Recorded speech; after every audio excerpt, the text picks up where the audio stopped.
Cinta bendera adalah cinta bangsa. Sebuah ungkapan dari buku 6000 tahun Sang Saka Merah Putih yang ditulis oleh pahlawan nasional Muhammad Yamin tahun 1951. Dengan maksud untuk menumbuhkan rasa cinta tanah air dan bangsa, untuk mengenal lambang negara, bendera merah putih.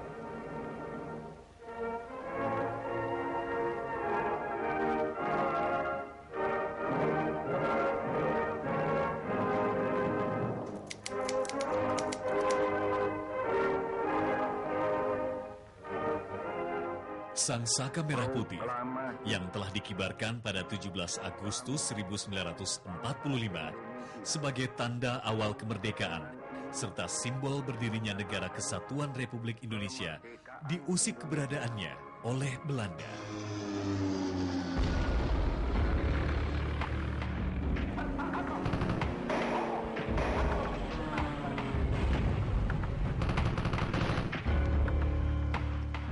Peristiwa yang juga dikenal sebagai insiden Hotel Oranye itu menjadi salah satu bentuk perlawanan untuk mempertahankan lambang negara terhadap provokasi Belanda yang ingin menegakkan kembali kekuasaannya di Indonesia. Maka, pertempuran hebat pun tak terelakkan demi Sang Dwi Warna. Selama banteng-banteng Indonesia masih mempunyai darah merah yang dapat membuat setarik air putih, merah dan putih, maka selama itu tidak akan kita mau menyerah kepada siapapun juga.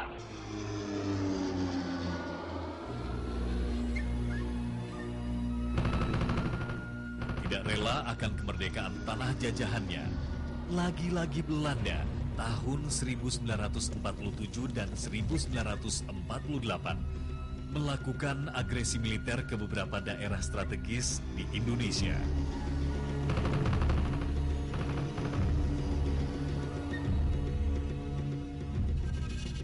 Perjuangan untuk mempertahankan simbol negara pun kembali diuji.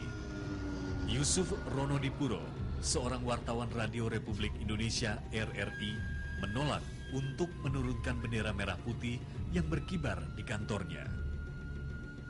Jadi jangan lupakan peranan seniman pada awal kemerdekaan.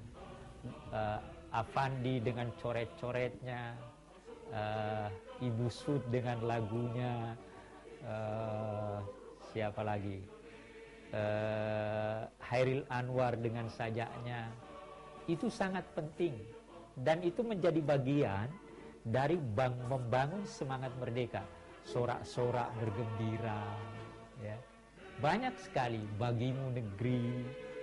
Itu semua adalah diciptakan pada saat situasi itu dalam rangka membangun semangat mempertahankan kemerdekaan itu. Komando saya dengan tegas ialah gagalkan, hei seluruh rakyat Indonesia, gagalkan pendirian negara Papua itu. Apa komando saya lagi? Hei seluruh rakyat Indonesia, kibarkan bendera Sang Merah Putih di Papua, di negara ini, di Irian Barat itu. Gagalkan, kibarkan bendera kita. Dan siap sedialah akan datangnya mobilisasi umum. Mobilisasi umum yang mengenai seluruh rakyat Indonesia untuk membebaskan Irian Barat sama sekali daripada cengkeraman imperialisme Belanda. Perjuangan terhadap Sang Dwi Warna tiada pernah berhenti. Selasa 19 Desember 1961, Presiden Soekarno membentuk 3 Komando Rakyat atau Trikora yang salah satu isinya kibarkan Sang Saka Merah Putih di Irian Barat. Pertempuran sporadis terjadi di beberapa palagan Irian Barat. Dan akhirnya, hanya dalam waktu 8 bulan, dengan gagahnya, putra-putri Indonesia berhasil menancapkan bendera merah putih di tanah Cendrawasih. Selalu kan merah berarti berani, putih berarti suci, itu selalu ada dalam benak pejuang itu. Jadi kemerdekaan ini digambarkan sebagai sebuah, mempertahankan kemerdekaan itu adalah sebuah keberanian dan sebuah kesucian. Semua perjalanan panjang Sang Merah Putih dikorbankan untuk sebuah tujuan, kedaulatan Indonesia. Sang Saka Merah Putih pun menjadi simbol pemersatu rakyat Indonesia. Ayo bangsa Indonesia, dengan jiwa yang berseri-seri, mari berjalan terus. Jangan berhenti, revolusimu belum selesai. Jangan berhenti, sebab siapa yang berhenti akan diseret oleh sejarah. Dan siapa yang menentang corak dan arahnya sejarah, tidak peduli tiada bangsa apapun, yang akan disilang oleh sejarah itu sama sekali.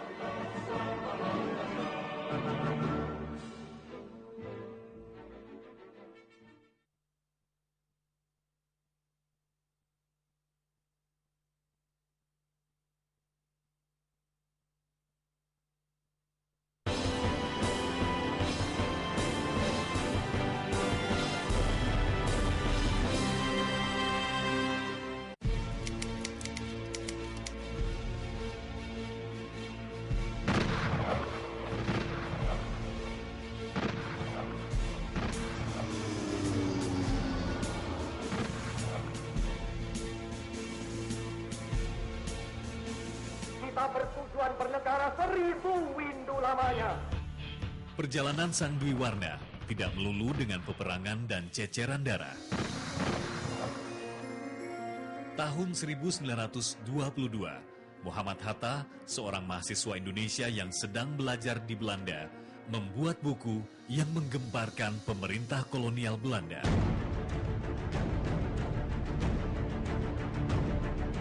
Buku yang berjudul Indonesia Merdeka itu, pada sampulnya digambari bendera merah putih. Ketika Hatta menjadi ketua, maka ada sebuah majalah yang diterbitkan adalah yang bernama Perhimpunan Indonesia, itu menerbitkan sebuah majalah, ya. Dan di situ memang ide untuk merdeka sudah disebutkan, dan tentang bendera, tentang nasionalisme, penumbuhan nasionalisme dan sebagainya, mereka sudah otak-atik itu di majalah itu. Secara perlahan, kesadaran akan kemerdekaan dari cengkeraman penjajah merasuki bangsa Indonesia. Maka bermunculanlah pergerakan kemerdekaan di dalam negeri. Di antaranya, tahun 1927 di Bandung, seorang pemuda lulusan Technische Hogeschool Soekarno mendirikan Partai Nasional Indonesia (PNI). Dengan keberanian luar biasa, organisasi ini pun mengibarkan bendera merah putih kepala banteng. Karena aksinya itu, Soekarno dan kawan-kawan digiring ke penjara dan PNI pun dibubarkan oleh Belanda.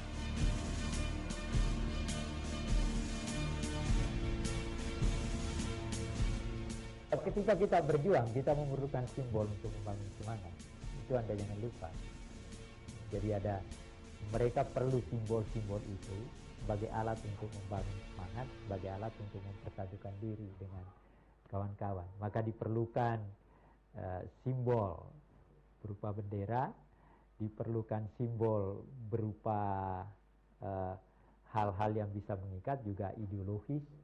Oleh karena itu sebenarnya ideologi nasionalisme itu penting. Pada 28 Oktober 1928 di Kongres Pemuda, bendera merah putih ditetapkan dan dikibarkan sebagai bendera Indonesia. Saat itu dikumandangkan pula lahirnya bangsa Indonesia.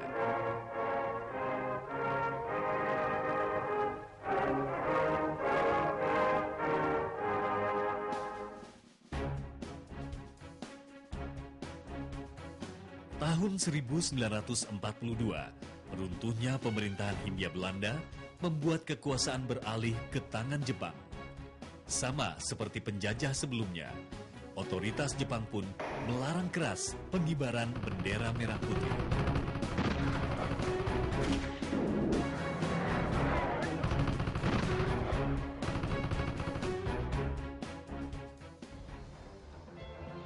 Tahun berganti, bala tentara Jepang di Palagan Pasifik mengalami hari-hari yang melelahkan. Kekalahan demi kekalahan dialaminya.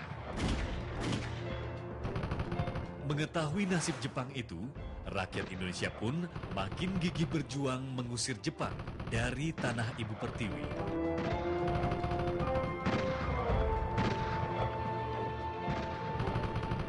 Tahun 1944, seorang tokoh pergerakan nasional, Ki Hajar Dewantara, dengan tekad yang luar biasa, membentuk sebuah panitia yang menetapkan arti dan ukuran bendera kebangsaan Indonesia. Tanggal 22 Juni 1945, Panitia Persiapan Kemerdekaan Indonesia menetapkan Proklamasi Kemerdekaan dan Undang-Undang Dasar Republik Indonesia. Pada Undang-Undang Dasar itu pun menetapkan bendera negara Indonesia sang merah putih. Kita tidak bertujuan bernegara hanya satu windu saja. Kita bertujuan bernegara 1000 windu lamanya. Bernegara buat selama-lamanya. Kedudukan Indonesia di dunia internasional semakin menguat ketika secara resmi Indonesia menjadi anggota ke-60 Perserikatan Bangsa-Bangsa pada 28 September 1950.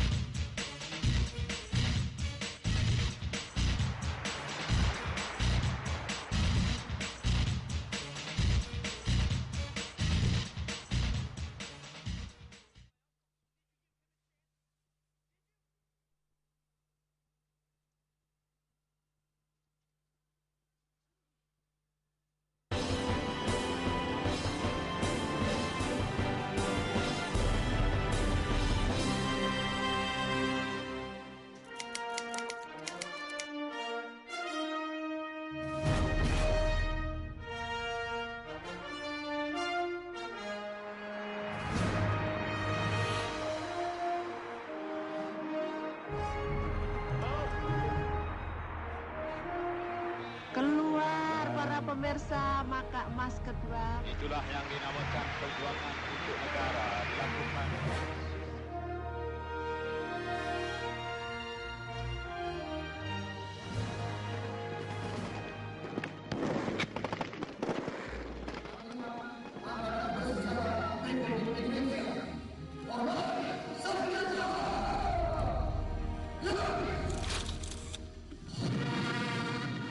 Pasukan elit Komando Pasukan Khusus TNI Angkatan Darat, Kopassus, ingin membuktikan bahwa Indonesia adalah negara yang tangguh. Maka, lewat prajurit-prajuritnya yang tangguh itu, mereka berhasil memancangkan sang saka merah putih di atap dunia, puncak Everest, pegunungan Himalaya, Nepal. Motivasi yang saya bawa pada waktu itu adalah kami kepingin menunjukkan secara pribadi dan secara satuan kami ingin memberikan yang terbaik kepada bangsa ini dan menunjukkan kepada dunia bahwa Indonesia itu mampu dan bisa membawa bendera. Pada waktu itu memang berat, di samping itu suhu yang dingin, kami terus melangkah setapak demi setapak, akhirnya kami bisa melaluinya dan sampai di puncak gunung itu.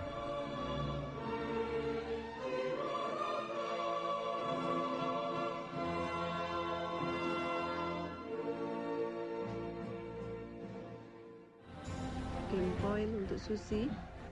Untuk kesekian kalinya, putra-putri Indonesia pun mempersembahkan suatu yang sangat membanggakan untuk Ibu Pertiwi. Keluar para pemirsa, maka emas kedua sekarang kita raih.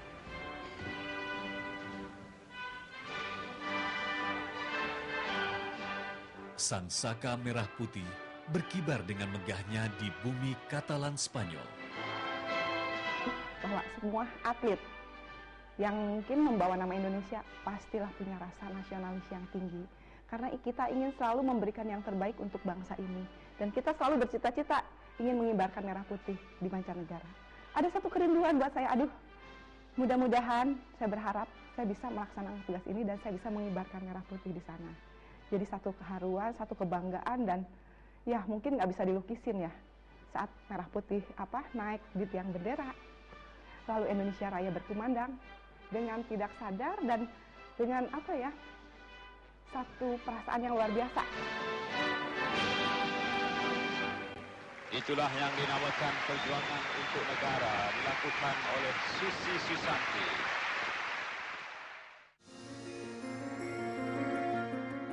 Di lain pihak, pelecehan secara sadar maupun tidak sadar terhadap simbol negara kerap dilakukan.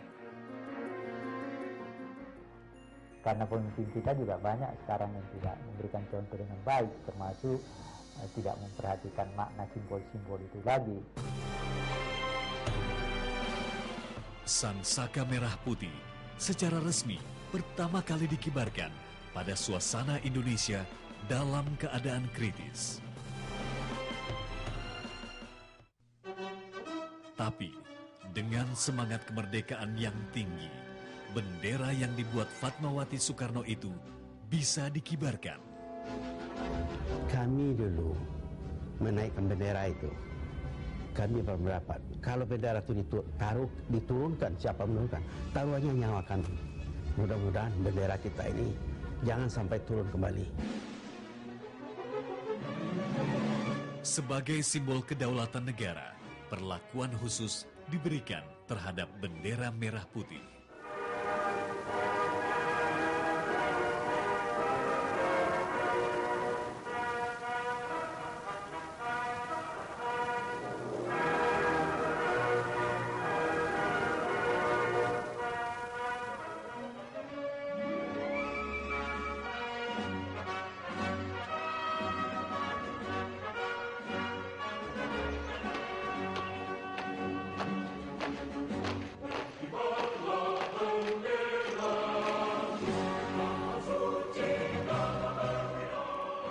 Dan prosesi pengibaran bendera merah putih setiap tanggal 17 Agustus janganlah hanya sebagai suatu upacara formalitas semata, tapi sebagai penghormatan juga kecintaan terhadap Negara Kesatuan Republik Indonesia.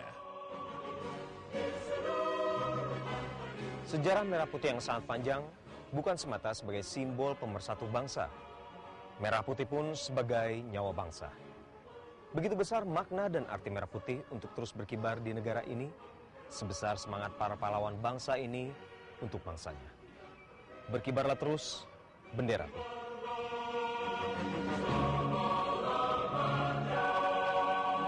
Cintailah bendera Sangsaka Merah Putih. Kita bersatu, kita bercita-cita untuk bisa memberikan yang terbaik untuk bangsa ini. Dan bisa melebihi prestasi yang sudah dicapai, sehingga harkat bangsa Indonesia bisa lebih dipandang bangsa lain lebih terhormat.